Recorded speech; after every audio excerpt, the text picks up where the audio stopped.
Hello! Hi అండి. అందరూ ఎలా ఉన్నారు? Welcome to Gautam vlogs. ఇంకా ఈరోజైతే ఈ కొమ్ము శనగలు గురించి తెలుసుకుందాము. ఈ శనగల్ని శ్రావణ మాసంలో అంటే ఆగస్టు, సెప్టెంబర్ నెలలో ఎక్కువగా పండుగలొస్తాయి కదా! అప్పుడే చలి, వర్షాలు పడి కొంచెం బలంగా ఉండడానికి ఈ శనగలు ప్రత్యేకంగా ఉంటాయి. ఈ పండుగల్లో కూడా 4 శుక్రవారాలు, దీపావళికి ఇవన్నిటికి కూడా ఈ శనగలను అమ్మవారికి నైవేద్యంగా పెడతారు. దీనిని మనం తీసుకుంటే ఆ ప్రసాదం రూపంలో మనకి విటమిన్లు, ఖనిజాలు, మాంసకృతులు అన్నీ లభిస్తాయని ఈ ప్రసాదాలను కూడా పూర్వకాలంలో ఈ విధంగా కూడా పెట్టి ఉంటారు. కానీ అమ్మవార్లకి ఈ శనగలే ఇష్టమట.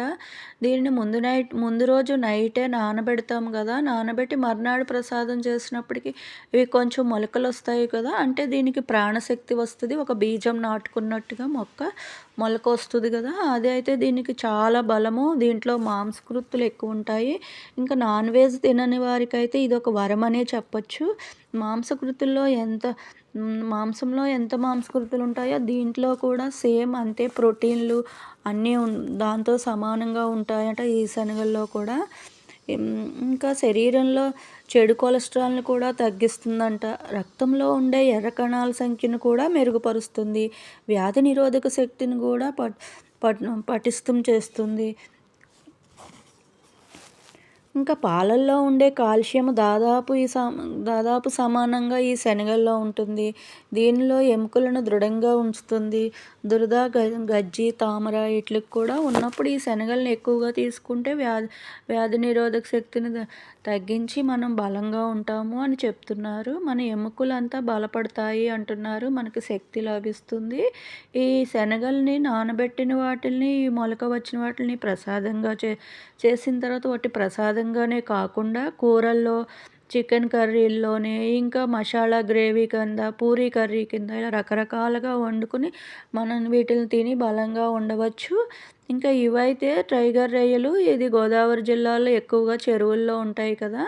మొన్న మాకు తెలిసిన వాళ్ళు ఇచ్చారు. ఈ రొయ్యలనైతే తీసి తెచ్చుకున్నాము ఊరు నుండి వచ్చినప్పుడు. ఈ రొయ్యల్ని శుభ్రంగా వలిచేసి దాన్ని శుభ్రంగా కడిగి పసుపు వేసి దాన్ని కొంచెం పొయ్యి మీద ఉప్పు వేసి పెడితే దాంట్లో ఉన్న వాటర్ అంతా బయటకు వచ్చేస్తుంది.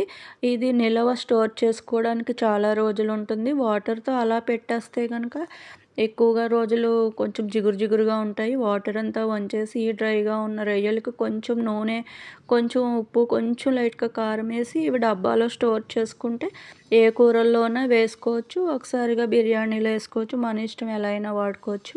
ఇదైతే పొద్దున్న కట్టు పొంగల్ చేశాను. అదైతే పిల్లలు తిని స్కూల్‌కి వెళ్ళిపోయారు. వారి కోసం అయితే గనుక అరటికాయ ములక్కాడ పులుసు వండాను.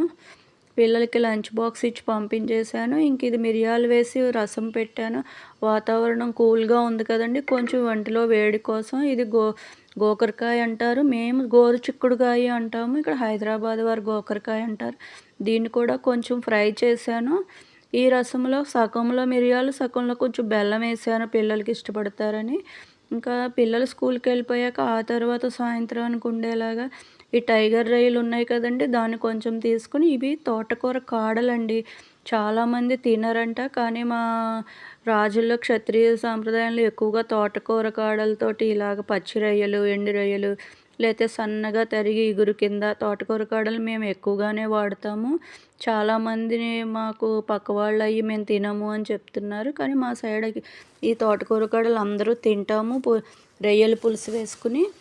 దేశం మనది, ఎగురుతున్న జెండా మనది అంటూ ఈ చిన్నారి ఒక్కసారి దీని హావభావాలు చూడండి. ఇంక ఇవాల్టికి ఇదేనండి. లైక్ చేయండి, షేర్ చేయండి. Thank you. బాయ్.